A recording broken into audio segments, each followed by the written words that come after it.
Blackfoot Communications is actively supporting the communities we serve across Montana and Idaho. We are installing hundreds of miles of fiber in our service territories, increasing the broadband experience in our rural communities. We are delivering remote workforce solutions for our business communities. We are creating new, innovative solutions for our local entrepreneurs and enterprise organizations. Learn how your company can benefit. Call today at 541-5000 or go to blackfootbusiness.com. Blackfoot Communications. Connect to more.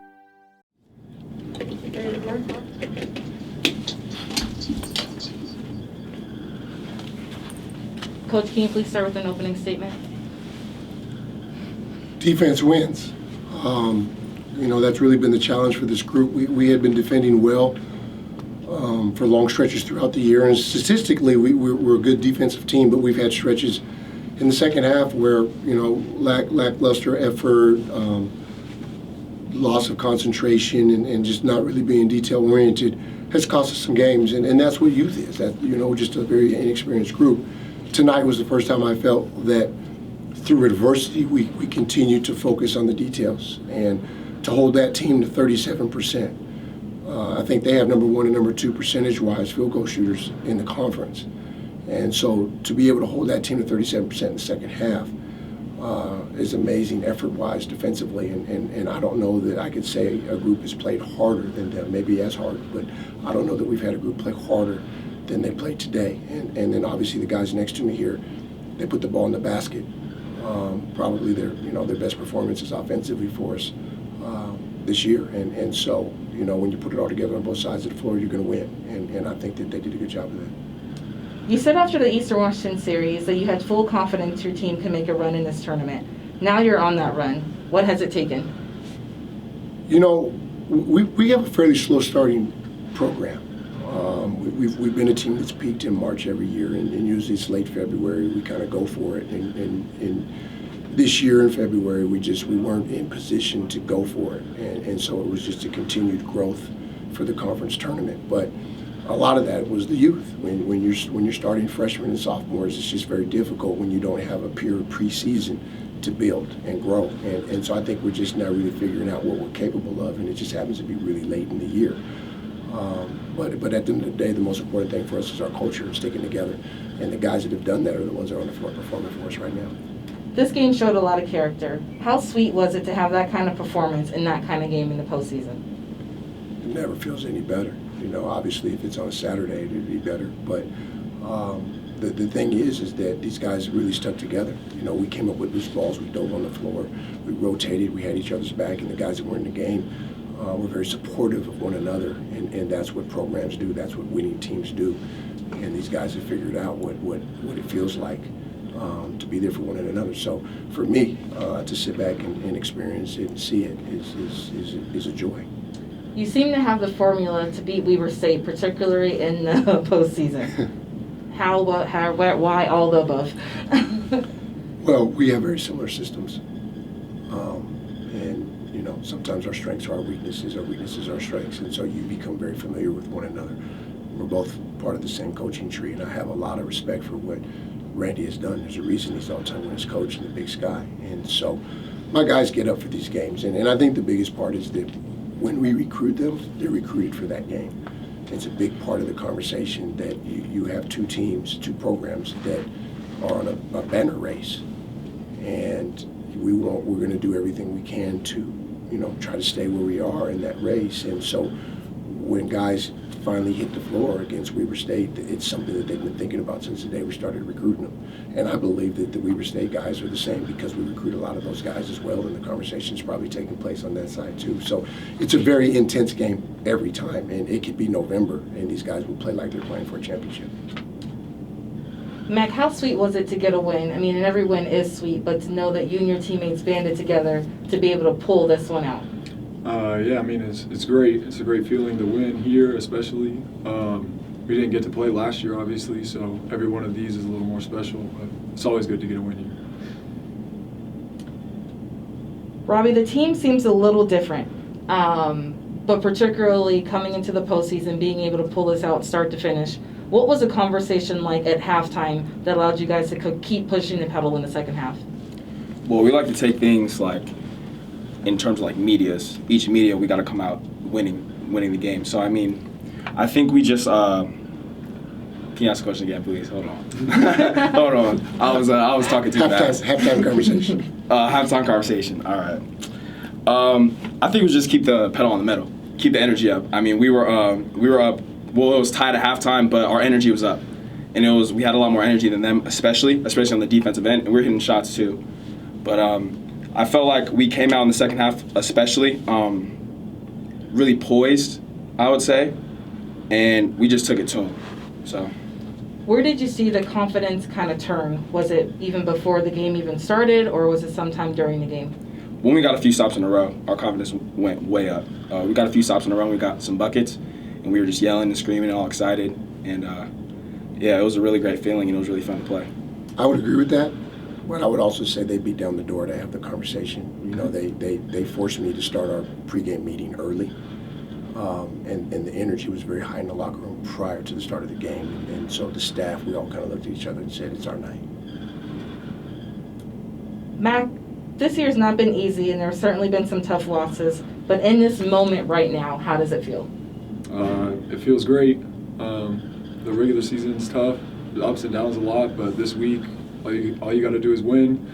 It's usually 3 in a row, 4 in a row this year, but that's all that we're focused on right now. So getting wins is great. Robby, what is it that you guys need to do to be able to come away with the win tomorrow?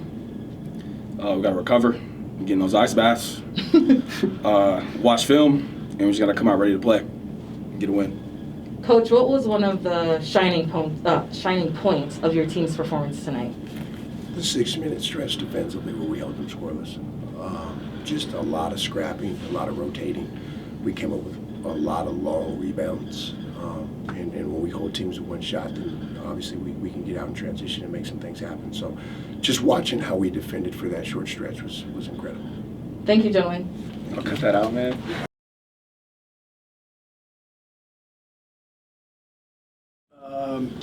First things first, really proud of this team. We changed our roster this year. We brought in 9 new guys, and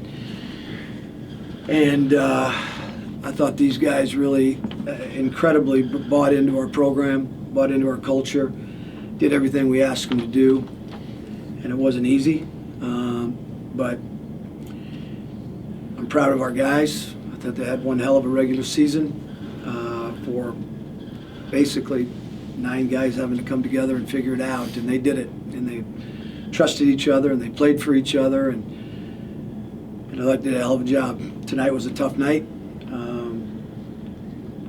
I thought their speed and their quickness bothered us a lot by getting to the rim. We just didn't do a very good job of that. But overall, I'm really proud of this team. I love these guys to death, and it's just a hard one to swallow tonight. Coach, what makes Montana so tough to beat in the postseason? I don't know. They got a good basketball team. They got a good program. And they do a good job. I got a lot of respect for Montana. They've done a good job. And I realize the question. I get the question, but we've had good teams. They've had good teams, and they've gotten us a few times. But they got a good program. They got a good team. You had 4 players tonight that scored in double figures, and you got 16 points off the bench. Talk about your guys' ability to move the ball to get multiple people in the scoring tonight. Well, that's what we do offensively. We're a ball movement team. We play for each other. We trust each other, and we move the ball side to side, and that way everybody's involved. It wasn't our offense tonight. It was obviously our defense tonight. We had a hard time keeping them in front of us, and that was basically what it came down to. Was they were able to get to the rim quite a bit. The speed of their guards and the quickness of their guards hurt us a little bit tonight. Cody, you had 16 points in the first half. What were you able to take advantage of? Just them sagging off. I was able to get off a couple threes and then just taking my time in the post. And, just trying to take advantage of what they were giving me. Coach, going into this game and knowing what the scout was for the Griz, was there a part in there where you thought that it fell apart, where they were able to get ahead of you in the second half? It all came down to dribble penetration. We knew that when we played them last time up at their place.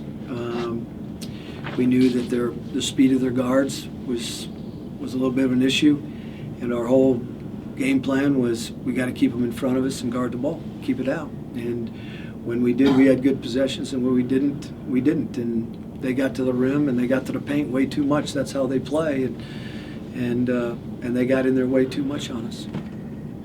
Dillon, you had 13 points tonight, going 7 of 7 from the free throw line. Kind of tell me some of the things you were seeing from the offensive side of the ball to be able to get you in those positions. Well, as y'all know, all season, you know, I'm surrounded by a lot of good players, and tonight was just, you know, just when I scored that, however much I had, it was just my night, I guess you can say. Like I said, I'm surrounded by a lot of good players, and I was just being aggressive. I didn't play perfect, but I'm not going to be perfect, and I just had to keep fighting. And I know at the beginning of the season, Coach Rahe can attest to it. You know, I might have couldn't have done that early on in the season, but you know, I just kept going. And, I just the whole time I was thinking, just give us a chance, you know. So that's how that happened. What were some of the improvements that you have seen from you and your teammates from start to finish? Like Coach said, I don't think people underestimate how hard it is to bring 9 new guys together. And we did it, you know. We lost tonight, but the result we had tonight was not what nobody expected us to have, you know. Not even, in my opinion, not even Montana. But like I said, as a team, I feel like we came together as one, and that's hard to do as a team, especially with everything going on with COVID. But we, like Coach said, we put 9 new guys together, so I think we came together as a team. But as myself, I mean, I just started trusting my coaches more. They just told me, like, you know, basically just to keep me on the right path, and just to tell me, like, you know, it's not all gonna happen right now. You just gotta stay patient. You know, if you mess up, it's okay. Just keep playing. And that's the biggest thing I learned this year, is just to keep going. Cody, what's something that you want Weber State fans to know about Wildcat men's basketball? Our mentality and the way that we all came together. You know, it was kind of difficult playing with no fans, and it's not really just about the fans, it's about us. And I think that we were able to, you know, take advantage of what we had, and unfortunately it came up short tonight. Thank you, gentlemen.